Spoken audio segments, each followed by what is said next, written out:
자, 여러분 안녕하세요. 네, 안녕하세요, 안녕하세요. 장선님. 네네. 반가워요. 어, 네, 네, 아메드 씨, 머닐 씨, 또냐 씨, 칸델 씨 오셨나요? 안녕하세요. 네, 어서 오세요.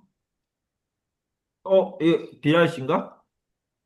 네네. 저요. 네, 나연 씨 오셨고요. 네, 반갑습니다. 안녕하세요. 자, 주말 잘 보내고 안녕하십니까? 계신가요? 네. 네, 좋아요. 주말에도 열심히 공부하고 있죠? 네. 여기만 왔어요. 네네, 좋습니다. 오늘 마지막 시간이에요. 자, 마지막까지 열심히 공부해서 우리 구술 시험에서 좋은 성적을 거뒀으면 좋겠습니다. 충분히 그렇게 할 수 있어요. 잘할 수 있습니다.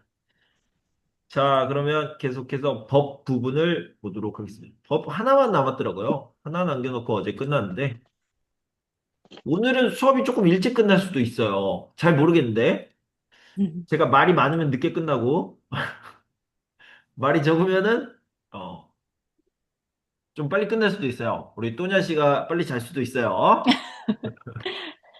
자, 해봅시다. 뭐가 있냐면, 우리 어제 여기까지 공부했거든요. 특정 범죄 가중처벌법. 이런 것들을 얘기했습니다. 그리고 이제 분쟁을 해결하는 방법. 분쟁. 그러니까, 이게 뭐냐면, 이 중요한데, 갈등, 트러블이죠. 트러블. 이 똑같은 말로 분쟁, 그 다음에 싸움, 다툼, 다투다, 싸우다. 이렇게.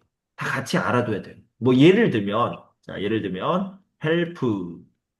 이거 있잖아요. 그러면은 도움을 주다, 돕다, 도움을 주다, 지원하다, 원조하다, 부조까지.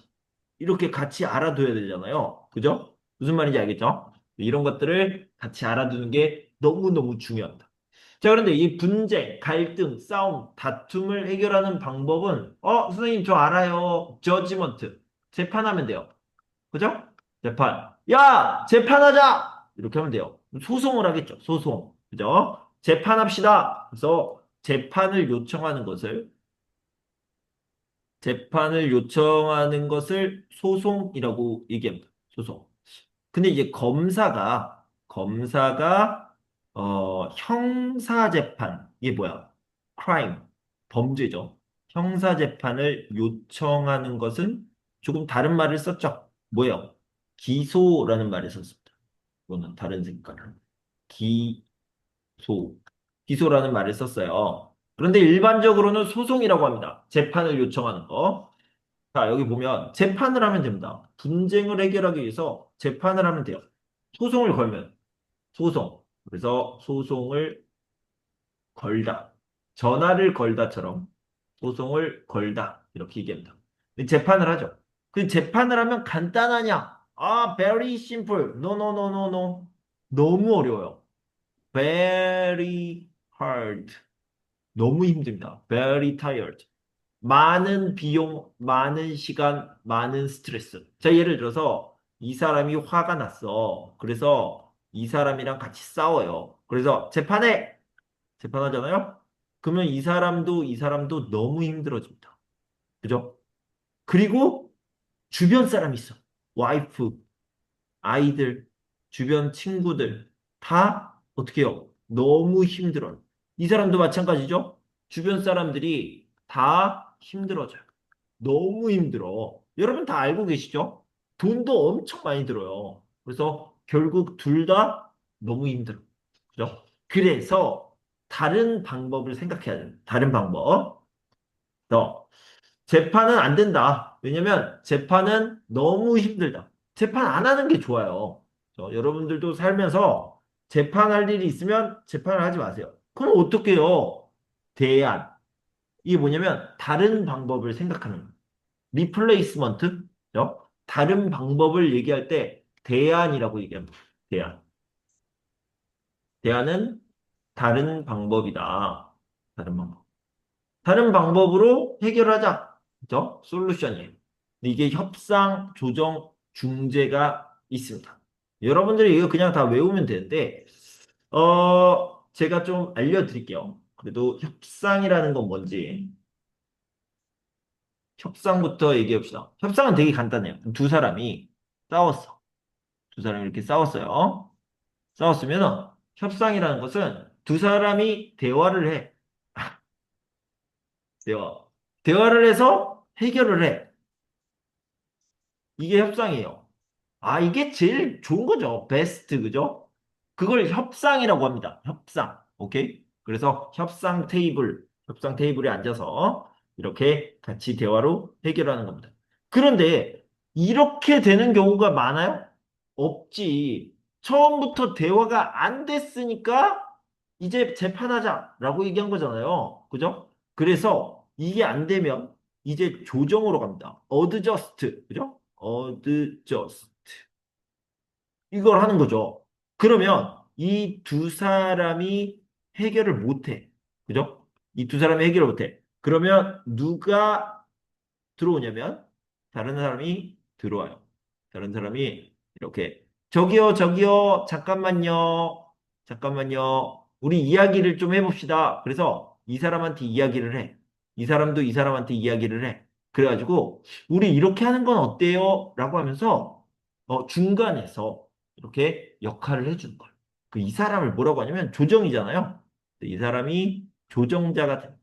조정자. 그죠? 둘이서 해결이 안 되니까 예를 들어서 남편과 아내가 막 싸워. 그러면 이 상황에 대해서 잘 알고 있는 사람이 잠깐만요, 잠깐만요. 말을 예쁘게 해야 돼요. 화내면 안 돼요. 이러면서 조정을 해주는 거예요. 그죠? 예를 들어서 이제 디베이트를 할 때 MC가 있잖아요. MC가 그죠? 체어맨이 있잖아. 그래서 잠깐 거기까지만 얘기하고 이쪽 의견을 들어볼게요. 이쪽 의견을 다 듣고 그다음에 그러면 이쪽 의견 한번 들어볼까요? 아, 잘 들으셔야 돼요. 화내시면 안 돼요. 이렇게 하는 거 있잖아요. 이런 것들을 조정자라고 얘기합니다. 조정자가 와서 조정을 해주는 거야. 근데 그래도 해결이 안 돼. 그러면 다음 단계로 넘어가는 거예요. 다음 단계는 뭐냐면, 다음 단계는 정말 특이한데, 이게 중재라는 게 있습니다. 중재. 좀 비슷할 수 있는데, 일단은 두 사람이 싸웠어. 두 사람이 싸웠어요. 두 사람이 이렇게 싸웠어. 그때, 조정자가 아니라 또 한 명을 데리고 옵니다. 이렇게 데리고 와요. 근데 이 사람은 뭐냐면, 조정자가 아니라 중재자예요. 중재자.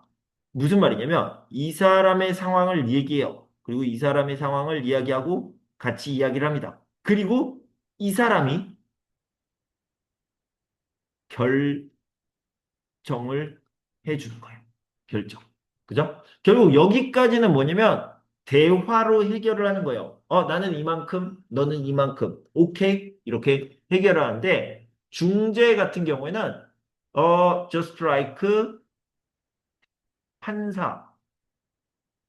판사가 아니지만 like 판사, 그죠? 판사처럼 결정을 해주는 겁니다. 그걸 중재라고 얘기해요. 중재. 아니, 몰라도 돼요. 몰라도 되는데 이제 이렇게 설명을 해주면 외우기가 쉬워요. 협상 그냥 이렇게 이야기를 나누는 거구나. 그래서 해결하는구나. 조정 한 사람이 들어와서 어드저스트를 해주는구나. 조정, 그죠? 중재 like 판사 결정을 해주는구나. 이렇게 생각하면 됩니다. 그래서 갈등을 해결한다. 알겠죠? 자, 그러면 정리를 해 봅시다. 개인 간의 갈등이 생겼을 때 이 민사 재판을 해야 되죠. 민사 재판을 통해 문제를 해결할 수 있습니다. 소송을 걸면 재판이 열립니다. 소송을 걸다, 뭐 전화를 걸다처럼 재판이 열립니다.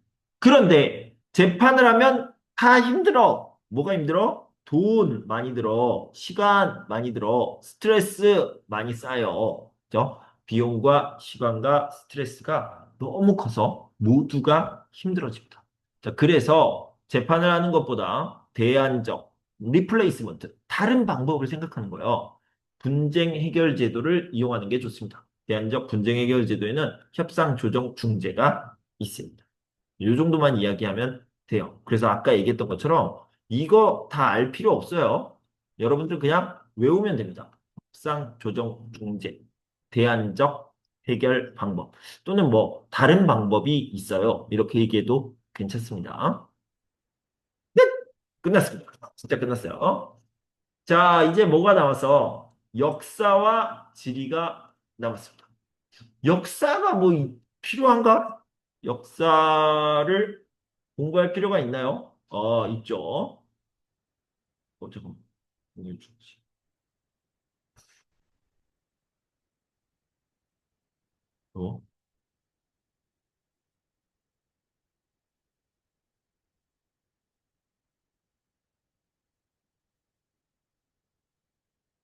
어, 됐다. 우스티나 씨 어서 오세요. 반갑습니다. 네. 자, 역사 지리를 공부해 보도록 하겠습니다.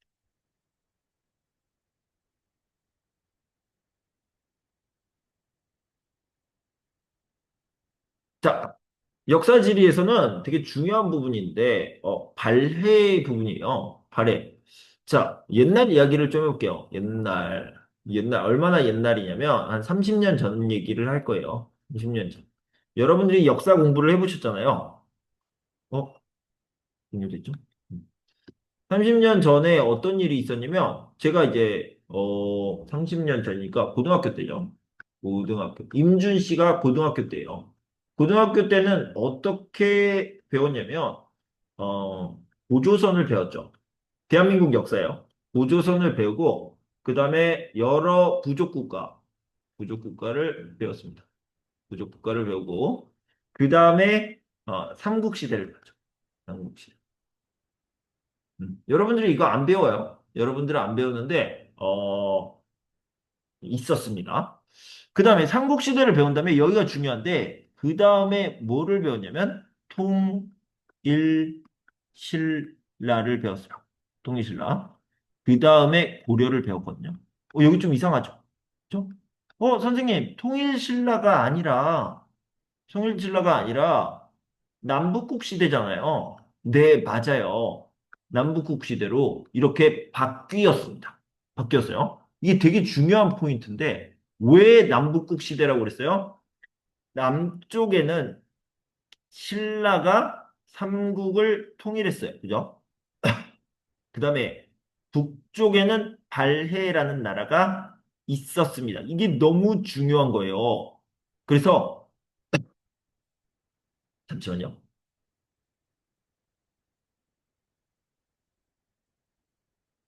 이 발해라는 나라가 대한민국의 역사다. 옛날에는 그러면 통일신라 때 발해는 대한민국이 아니었냐? 아니에요. 통일신라 시대에 발해도 있었다. 이렇게 얘기를 했거든요. 그런데 이제는 아니야.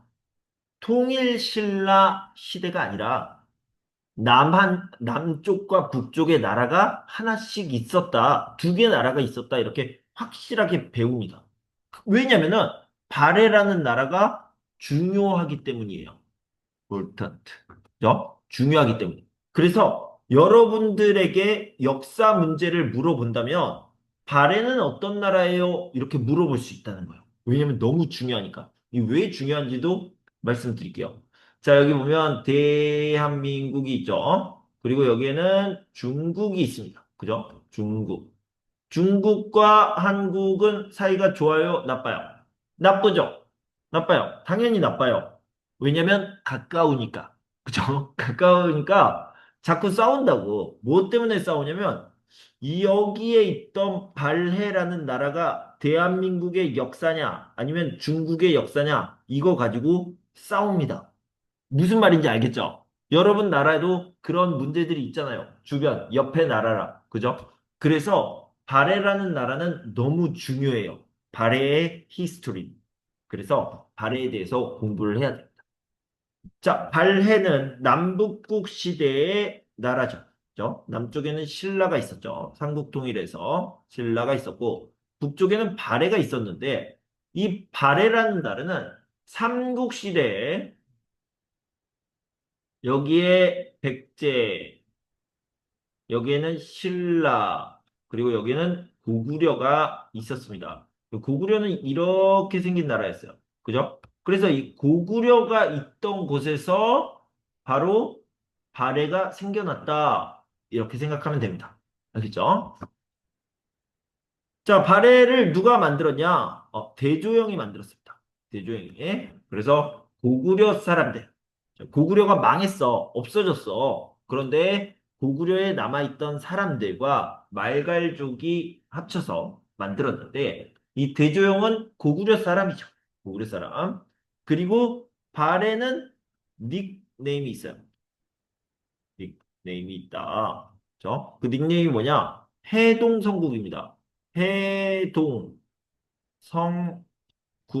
하는데, 이 나라라는 뜻이죠.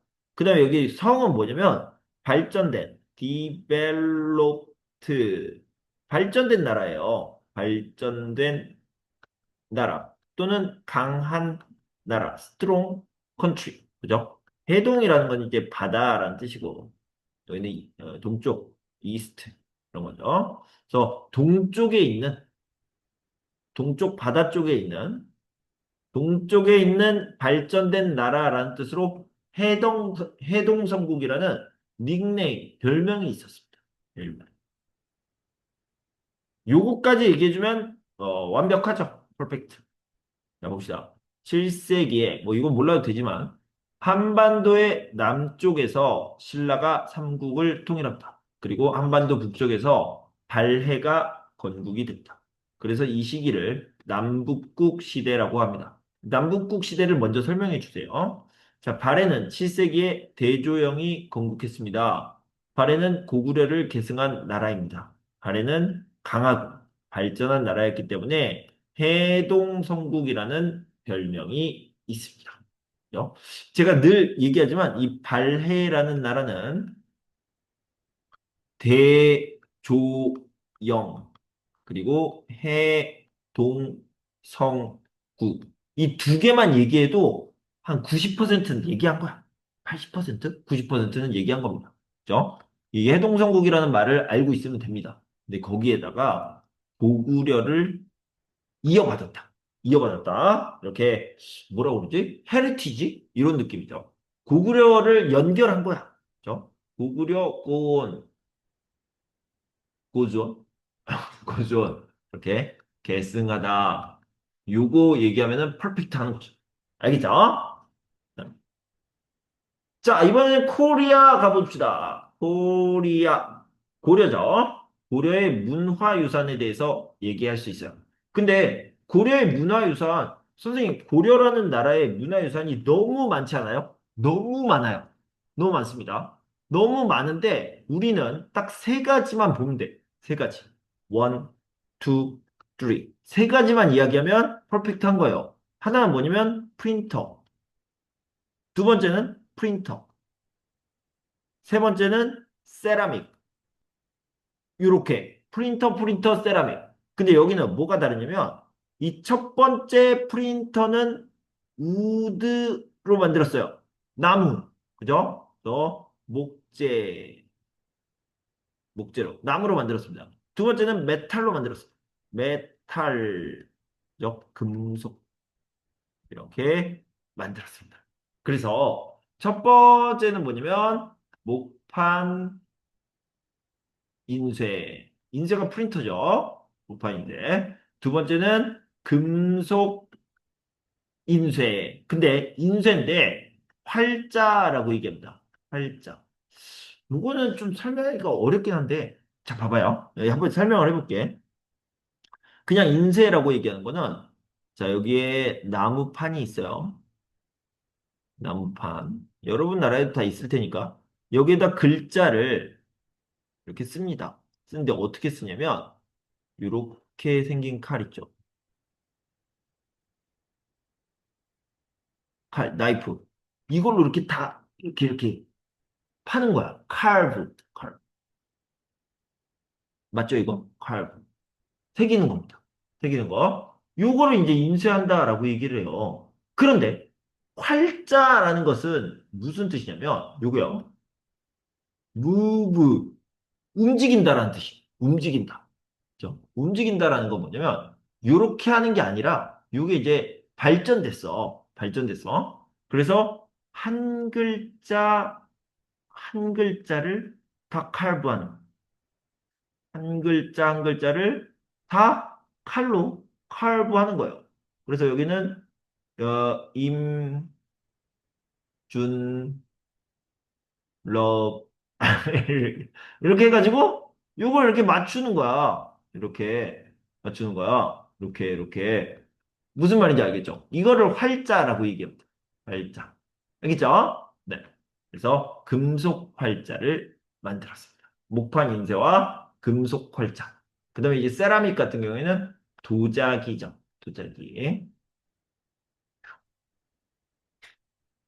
이렇게 도자기입니다. 자, 그러면 좀 더 구체적으로 가보면 뭐냐면, 자, 방금 목판 인쇄라고 했죠. 목판 인쇄, 우드 프린터. 목판 인쇄는 유명한 게 뭐가 있냐면, 어, 8만 장의, 8만 장의 부디스트 바이블, 불경이에요. 부디스트, 부다의 말씀. 그래서 불경을 만들었습니다. 불경을 목판 인쇄로 만든 거예요. 8만 장이 넘어요. 그를 8만 대장경이라고 얘기합니다. 고려시대에 굉장히 중요한 유산입니다. 근데 이걸 왜 만들었어? Why? 왜 만들었냐면 여러분들이 다 알고 있는 13세기에 칭기스칸이 있어요. 칭, 칭기스칸 이런 노래도 있는데 칭기스칸이 몽골 사람이죠. 몽골 사람. 몽골이 너무 스트롱했죠. 스트롱해가지고 한반도에 고려에 쳐들어와요. 그러면 이 고려 사람들은 막을 수 있어요, 없어요? 안 돼, 오지 마. 못 막아요. 그래서 어떻게 했냐면 부처님 save us 도와주세요. 우리를 구해주세요. 이렇게 외치는 겁니다. 어떻게? 8만 장의 목판을 만듭니다. 그래서 그 정성으로 기도하는 거죠. 기도. 제발 도와주세요. 예. 그래서 이걸 뭐라고 하냐면 종교, 특히 이제 불교죠. 불교, 부처님이죠. 부처님, 부처님. 종교의 힘으로 나라를 지키려고 했다. 이런 겁니다. 지금 생각하면, 에이, 뭐야, 멍청이. 이렇게 생각할 수 있잖아요. 근데 옛날에는 그게 진짜 기도라고 생각하면 돼요. 기도, pray. 그죠? 이렇게 생각하면 됩니다. 그래서 훌륭한 아트워크가 있었던 거죠. 그레이트 아트워크가 나온 겁니다. 그죠? 저도 생각하면은 멍청이라고 생각해요. 하지만 옛날이었잖아요. 그죠? 훌륭한 아트워크다. 이렇게 생각하면 됩니다. 여기 있네. 자, 봐봐요. 팔만대장경. 몽골이 침략했습니다. 자, 봅시다. 13세기에요. 13세기에 몽골이 침략했습니다. 선생님, 그러면 우리 칭기스칸 대단한 사람이죠. 대단한 사람이 한국에 왔네요. 안 왔어요. 안 왔습니다. 칭기스칸이 죽고 나서 고려에 이제 침략을 했죠. 인베이드 침략을 했습니다. 자, 그래서 불교 경전, 부다스 바이블, 그래서 부디스트 바이블을 만들었는데 목판 8만 장이 넘었다. 8만 장이 있다. 부처님의 힘으로, 종교의 힘으로 외국의 세력, 칭기스칸의 세력, 몽골의 세력을 막겠다. 이런 의미가 있었습니다. 알겠죠? 자, 다음은 직지심체 요절을 볼 건데 이게 뭐냐면 메탈 프린터, 프린터. 네요. 메탈 프린터인데, 이 메탈 프린터를 이제 뭐라고 그랬어? 금속 활자라고 하죠. 이 본은 뭐야? 책이죠, 책. 금속 활자로 만들어낸 책입니다. 금속 활자본. 근데 이게 뭐라? 세계 최초, 월드 퍼스트. 한국 사람들의 프라이드. 한국인의 프라이드. 월드 퍼스트. 세계 최초다. 선생님, 그 저먼의 구텐버그 아닙니까? 아니에요. 한국이 먼저 만들었습니다. 몇 년 먼저 만들었냐면, 어, 뭐라고 하지? earlier than 구텐버그, 구텐버그. 어떻게 쓰는지 몰라. 자, 78년. 78년 먼저 만들었대요. 네. 아, 여기 있네. 구텐베르크보다 78년 먼저 만들었다. 세계 최초다. 어머, 다 써있네. 이렇게 78년 먼저 만들었습니다. 근데 이거 어디에 있어요? 한국에 없어요. 현재 프랑스 파리에 있습니다. 도서관에 있어요. 도서관에 잘 보관되어 있습니다. 왜요? 이렇게 중요한 것이 왜 파리에 가 있습니까? 프랑스 사람이 가지고 왔어요. 훔쳐갔죠? 가져와야 되죠. 옛날에 역사를 보면은 뭐 좀 그런 나쁜 일들이 있었잖아요. 그런 나쁜 일을 겪었습니다. 그래서 프랑스 파리 국립도서관에 있다. 그래서 여기는 되게 중요해요. 세계 최초의 금속 활자다. 이렇게 알아두시면 되겠습니다. 이거 알아야 돼요. 직지심체 요절, 팔만대장경, 나무, 직지심체 요절, 금속, 메탈. 그죠? 이렇게 알아두시고. 세 번째는 고려 청자입니다. 세라믹. 근데 그죠? 고려의 블루 세라믹이에요. 블루 세라믹. 그래서 이걸 뭐라고 하냐면 이거를 도자기 할 때 그거예요. 고려 시대의 도자기인데 블루 도자기입니다. 자, 아름다운 색인데 비치색이라고 해요. 제이드 그린. 그래서 이거를 청이라고 얘기합니다. 그죠? 그래서 고려 청자다. 상감기법이 있었는데 상감기법이라는 것은 조금 어려운데 보통 여기 도자기를 만들면은 여기에다가 붓으로 그죠? 붓으로 이 붓이라고 해요. 붓. 붓으로 이렇게 그림을 그리죠. 이렇게 새도 그리고 새도 그리고 이렇게 그림을 그리잖아요. 그죠? 그림을 그리는데 이렇게 그린 게 아니에요. 이렇게 그린 게 아니라 자 도자기가 이렇게 있으면 먼저 칼, 칼 있죠? 아까 나이프, 칼을 가지고 칼브 색입니다. 그래서 여기에 있는 것들을 이렇게 떨어뜨려내요. 그 다음에 여기에다가 다른 색깔을 넣는 거예요. 다른 색깔을. 여기다. 이 굉장히 어렵다고 그래요. 그 당시에는 대단한 기술이었다. 이거를 뭐라고 하냐? 상감기법이라고 얘기했습니다. 저 혹시 궁금할 수도 있으니까. 상감기법을 만들어서 이제 아름다운 색으로 도자기를 만들었다.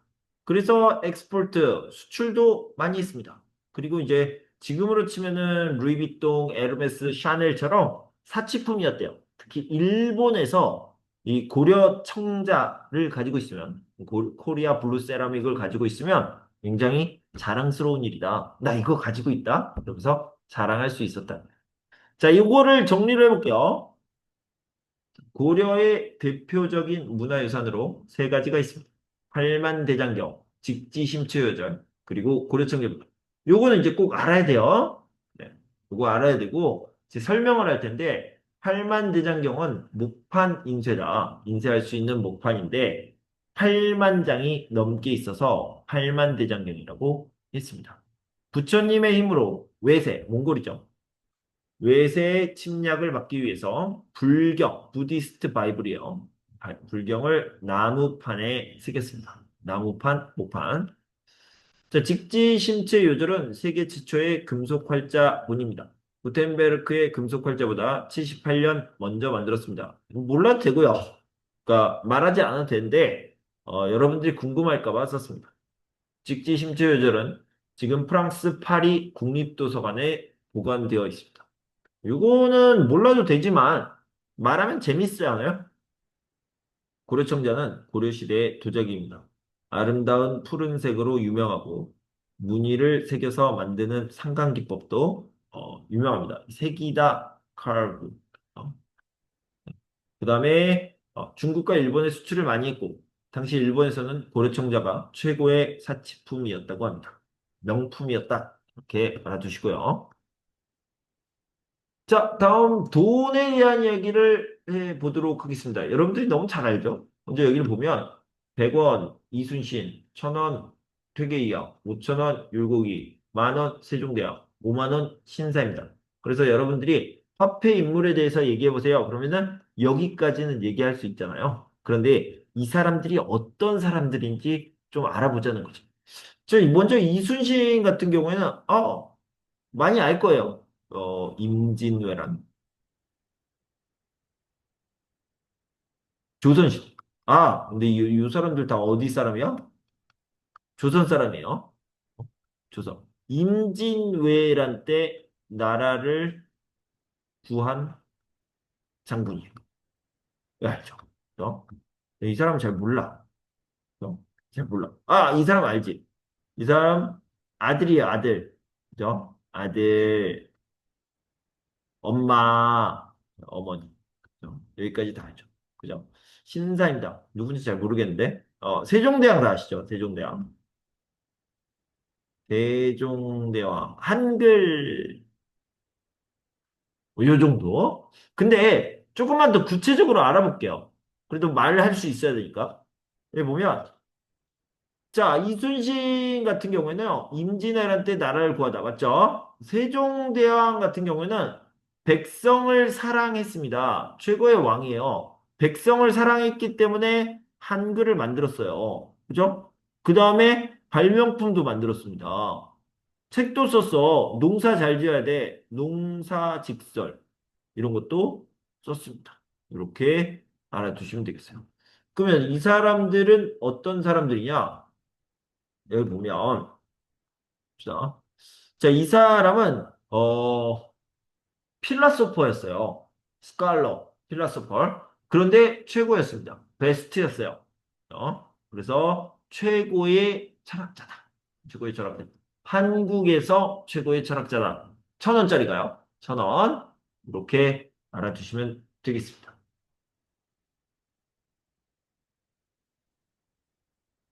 자, 방금 얘기했던 것처럼 퇴계위양은 베스트 철학자, 필라소퍼. 이렇게 얘기했죠. 자, 이제 5,000원짜리 가봅시다. 5,000원짜리. 신사임당의 아들이 되겠죠? 아들이 됐는데, 이 율곡이 같은 경우에는 학자였어요. 스칼러. 철학자였죠. 필라소퍼.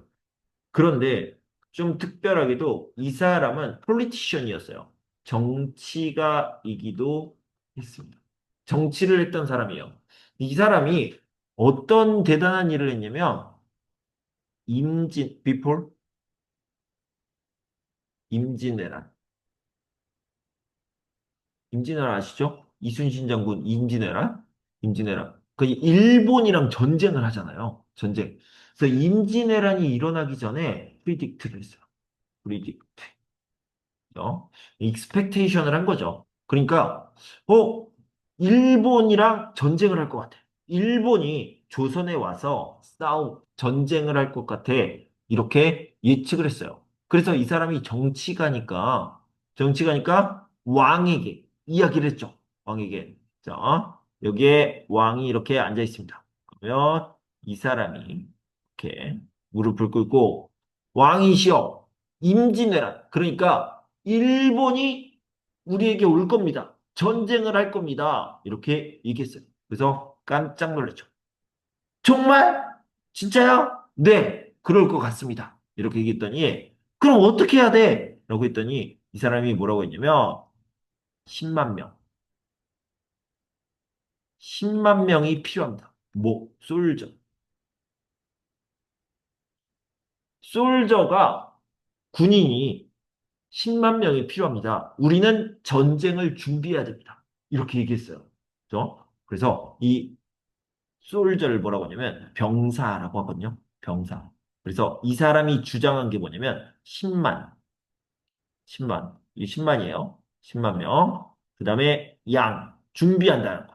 기르다. 그죠? 양. 그 다음에 병사. 솔저. 그 다음에 주장. 오피니언. 10만 양병설이에요. 10만 양병설. 그래서 율곡이는 10만 양병설로 유명한 사람입니다. 전쟁을 미리 알았어요. 준비합시다. 라고 얘기를 한 거예요. 그런데 이 왕이 너 거절했죠. 왜 거절을 했냐면, 이제 왕이 나빠서가 아니라, 지금 우리 국민들, 백성들이 돈이 없어. 밥도 없어. 일해야 돼. 그렇기 때문에 지금은 군사를 기를 수가 없어요. 전쟁 준비를 할 수가 없어. 그래서 거절했습니다. 결국에는 이 율곡이의 말대로 일본이 쳐들어왔죠. 그래서 임진왜란이 일어나게 됩니다. 많이 힘들었죠. 네. 요걸 이제 율곡이의 10만 양병설이다. 그 신사임당의 아들이다. 많은 것들을 알게 됐죠. 자, 그다음 신사임당을 보도록 합시다. 신사임당은 예술가라고 생각하면 돼요. 예술가, 아티스트, 아티스트. 그 다음에 시인, 포임인가? 시인이에요. 시인. 그래서 시를 잘 썼던 사람입니다. 그리고 이제 현, 모, 양, 처, 롤모델. 롤모델. 그래서 모범. 한국어로 모범이라고요. 롤모델. 현모양처라는 건 뭐냐면 good mother. 아니다. wise mother. wise mother. good wife. 옛날에는 좋은 여자, 멋있는 여자, 훌륭한 여자. 뭐야? wise mother, good wife예요. 그죠? 그래서 와, 저 여자는 대단해. 그러면 어떤 일을 했는데요? 어떤 워크가 있어요? 그런 거 없어요. 그냥 좋은 엄마예요. 좋은 아내예요. 그러면 좋은 여자예요. 이렇게 얘기했죠. 그런데 정말로 좋은 어머니였고요. 좋은 아내였다고 합니다. 현모양처의 모범이다. 이렇게 알아주시면 되겠습니다. 세종대왕은 백성을 사랑했기 때문에 한글도 만들고, 그 다음에 발명품도 많이 만들고요. 과학 발명품. 그리고, 뭐야. 그리고 농사직설이라는 농사를 짓는 방법. 그런 책을 썼죠. 정리를 해보도록 합시다. 화폐 속 인물에는 100원 이순신, 1000원 율곡이, 퇴계이왕, 5000원 율곡이, 만원 세종대왕, 5만원 심사임당이 있습니다. 자, 이순신부터 봅시다. 이순신은 임진왜란 때 나라를 구한 장군입니다. 퇴계이왕은 한국 역사에서 가장 위대한 철학자입니다. 필라소퍼. 율곡이는 임진왜란 전에 10만 양병설을 주장했습니다. 또 신사임당의 아들입니다. 그래? 그다음에 세종대왕은 길죠. 백성을 너무너무 사랑했고 그래서 한글을 만들었어요. 창제했다라고 표현하죠. 창제했습니다. 그리고 여러 가지 과학 발명품도 만들고 농사직설이라는 책도 썼습니다. 백성들이 농사를 잘 지어서 밥을 더 많이 먹기를 원했기 때문입니다. 어? 자, 이 밥을 더 많이 먹는 게 중요해요? 저 다이어트 해야 되는데요?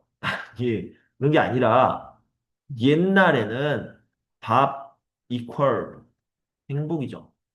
어? 백성들이 더 행복하기를 원했습니다. 자, 신사임당 봅시다. 신사임당은 아티스트, 예술가였고요. 그다음에 좋은 어머니, 좋은 아내였습니다. 현모양처라고 하는데 wise mother, good wife. 신사임당은 이이의 어머니입니다. 율곡 이이의 어머니였죠. 이렇게 정리하시면 되겠습니다.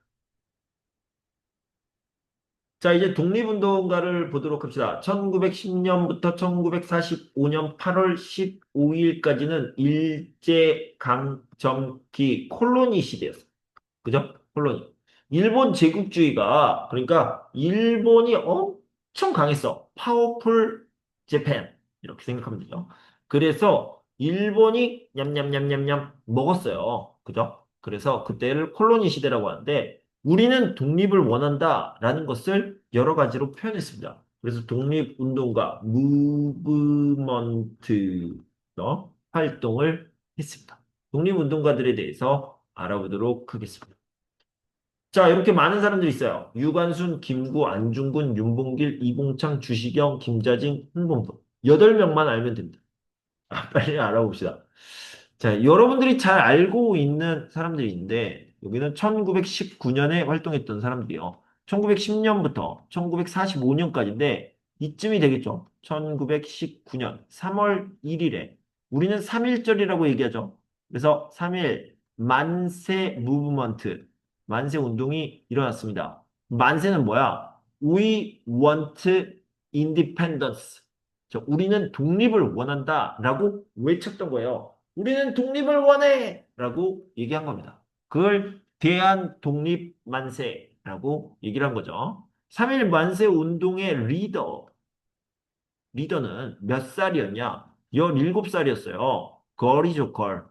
아주 어린 거리예요. 그죠? 그래서 17살의 소녀. 그래서 우리는 유관순 누나라고 부릅니다. 우리 마음속에는 항상 누나예요. 그래서 유관순 누나라고 부르고요. 자, 3일 만세 운동이 끝나고 1919년 4월에 한 달 뒤죠. 4월 11일이에요. 4월에 중국 상하이에 대한민국 정부가 생겨요. 그런데 이거는 템포러리죠. 템포러리. 템포러리 가버먼트가 생깁니다. 이때 리더가 누구였냐면 김구 선생님이에요. 김구 선생님이 주시게 됩니다. 유관순 누나와 김구 선생님은 1919년에 활동을 제일 많이 했죠. 그 이후로도 계속 김구 선생님은 끝까지 독립할 때까지 광복 때까지 활동을 하셨습니다. 네, 이 정도 알면 되죠. 자, 그래서 유관순 누나 보면 3일 만세운동 이끈 지도자, 리더였고요. 김구는 역시 1919년 임시정부의 지도자가 되겠습니다. 이렇게 알아두시고. 그다음에 안중근을 봅시다. 안중근 같은 경우는 역시 중국의 하얼빈 시티에서 트레인 스테이션이에요. 트레인 스테이션. 그래서 기차역에서 이토 히로부미. 이 사람은 뭐냐면 이제 콜로니의 매니저죠. 매니저. 맞나 이거? 매니저. 그래서 되게 높은 사람이에요. 이 콜로니, 조선이라는 콜로니, 식민지를 관리하는 사람을 총독이라고 얘기하는데, 이토 히로부미 총독을 총으로 빵! 쏴서 죽였어요. 죽였다. 그래서, 안중근을 일본 사람들은 뭐라고 하냐면 murderer. 사람을 죽였으니까. 그런데 한국 사람들은 뭐라고 하냐면 히어로라고 하죠. 그래서 실제로 히어로, 영웅이라고 하는데 안중근 스토리를 뮤지컬 또는 뭐 영화로 만드는데 제목이 영웅이에요. 영웅. 우리에게는 영웅입니다. 중국 하얼빈에서 이토 히로부미를 총으로 쏴서 죽였습니다. 빵빵빵 세 번 썼다고 그래요. 네. 자, 그다음에 윤봉길 의사의 활동을 보도록 합시다. 아까 이제 김구 선생님 얘기했잖아요. 이 김구 선생님이 윤봉길에게 도시락을 줘요. 근데 이 도시락은 폭탄이었어. 그죠? 폭탄이었습니다. 그래서 중국 상하이 홍코우 공원에서 홍코우 파크 거기에서 일본 사람들이 아주 중요한 세러머니를 합니다. 그래서 여기서 행사를 하고 있는데 일본인 일본군 일본 아미 세러머니가 있었어요. 축하 행사였어요. 전쟁에서 이겼다, 전투에서 이겼다, 그래서 세레머니라고 했는데, 여기에는 VVVIP가 너무 많이 왔었죠. 그죠? 그때 폭탄을 던졌습니다. 폭탄을 던져서 뻥! 터졌죠. 그래서 이 사람들이 많이 죽다, 다치다. 자, 어떻게 보면은 이게 다 테러죠, 테러. 테러인데, 이거는, 독립을 Movement for Independence죠. 독립운동을 한 겁니다. 이봉창 같은 경우에는 일본에서 일본의 왕, 일본 사람들은 Emperor, 황제라고 하는데, Heaven's Emperor, 천황이라고 하는데, 우리는 왕이라고 합니다. 일본의 왕에게 폭탄을 던졌습니다. 아쉽게도 실패를 했죠. 실패를 했다. 근데 어떤 학생이 저한테 잘 가르쳐 줬는데, 자, 보세요. 여러분들한테 도움이 될지 모르겠는데, 이 윤봉길 같은 경우에는 맞죠? 폭탄. 맞죠? 근데 중간에 봉, 비슷해! 봉, 비슷하죠? 그다음에 여기 보면 봉, 봉, 봉, 그죠? 그래서 이렇게 외우시면 좋겠다. 이렇게 알아두시고요. 어떤 학생이 가르쳐 줬어요. 뭐. 자, 그다음에 주시경 선생님 같은 경우에는 한글을 연구했습니다. 되게 슬픈 이야기인데 1910년부터 1945년까지는 한국어를 말하면 안 돼요. 한글을 쓰면 안 돼요. 안 됐습니다. 왜요? 일본 사람들이 너 쓰지 마. 일본어만 써. Only Japanese. Japanese language. 그죠? 그 다음에 히라가나, 가타카나, Japanese language. 그죠? 한국어 안 돼. 한글 안 돼. 이렇게 금지했습니다. 그래서 조금씩 조금씩 잊어버렸어요. 조금씩 시간이 지나면서 이제 30년, 35년 이렇게 지나니까 한국 사람들이 한국어를 잘 못하는 거야. 한국어를. 일본어만 할 수 있는 거야. 그렇게 하면 어떻게 돼? 이 스피리트가 점점 점점 없어지죠. 왜냐면 언어, 이 랭귀지 안에 스피리트가 있잖아요. 그게 없어지는 거야. 그래서 이 주시경 선생님이 한글을 연구했어요. 몰래. 일본 사람들 몰래. 그래서 한국의 정신을 지켰습니다. 결국에는 이제 나중에 잡혀갔죠. 하지만 훌륭한 일을 해냈다. 한글을 연구하셨던 분이다. 네. 자, 그다음에 김자진, 홍범도. 아까 제가 뭐라고 했냐면 이 사람은 테러죠. 테러. 테러. 그다음에 이 사람도 테러예요. 테러. 자, 테러리스트다. 테러리스트. 훌륭한 사람들이죠. 좋은 사람들이에요. 근데 테러인데 이 사람들은 배틀이에요. 배틀. 그래서 이 사람들은 김자진 장군, 홍범도 장군입니다. 아미. 그래서 이런 군대를 어떤 군대? 인디펜던스 아미. 독립군의 장군이었다. 청산리 전투, 봉오동 전투를 이끌었습니다. 정말 많은 사람들이 독립운동을 했어요. 독립운동을 했는데 우리는 한 8명 정도만 기억하면 종합평가를 준비할 수 있습니다. 지금 선생님 이런 문제가 나올까요? 이렇게 생각하지 말고 여러분들이 1, 2, 3, 4 객관식 준비해야 되잖아요. 객관식을 준비한다고 생각하고 정리해 보시면 좋을 것 같습니다. 간단하게 정리했어요. 자, 독립을 위해 싸운 사람들이 있습니다. 자, 일단 독립운동가는 이렇게 표현해요. 독립운동가. 독립을 위해 싸운 사람들. 유관순부터 봅시다.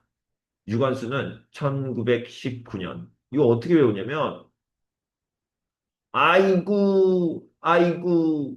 그래, 1900거요. 아이고, 힘들다. 일본 때문에 힘들다. 아이고, 아이고. 1919년에 3일 만세운동을 이끈 지도자입니다. 김구는 중국 상하이에 있었던 대한민국 임시정부의 지도자입니다. 중국 상하이에 언제 만들었냐? 대한민국 임시정부를 1919년 이거 끝나고 바로 만들었어요. 4월에 4월 11일. 안중근은 중국 하얼빈에서 한국을 관리하는 일본 관리를 총독이라고 하죠. 조선 총독입니다. 조선 총독. 이토 히로부미를 사살했습니다. 총으로 쏴서 죽였습니다. 윤봉길은 중국 상하이 홍코공원에서 폭탄을 던져서 많은 일본의 주요 인사들, VIP죠. VIP를 죽거나 다치게 했습니다. 이봉창은 일본의 왕에게 폭탄을 던졌습니다. 비록 실패했어요. 올도 실패했어요. 한국 사람들은 용기와 희망을 갖게 되었죠. 어, 주시경은 한글을 연구해서 한국의 스피리트, 정신을 지켰고요. 김자진과 홍범도는 일본군과 맞서 싸운 독립군 부대의 장군입니다. 김자진은 청산리 전투, 홍범도는 봉오동 전투가 유명합니다. 이렇게 정리를 하시면 되겠습니다. 알겠죠? 네. 좋아요. 자, 지금 10시 50분이니까 11시에 만나도록 할게요. 쉬세요. 네.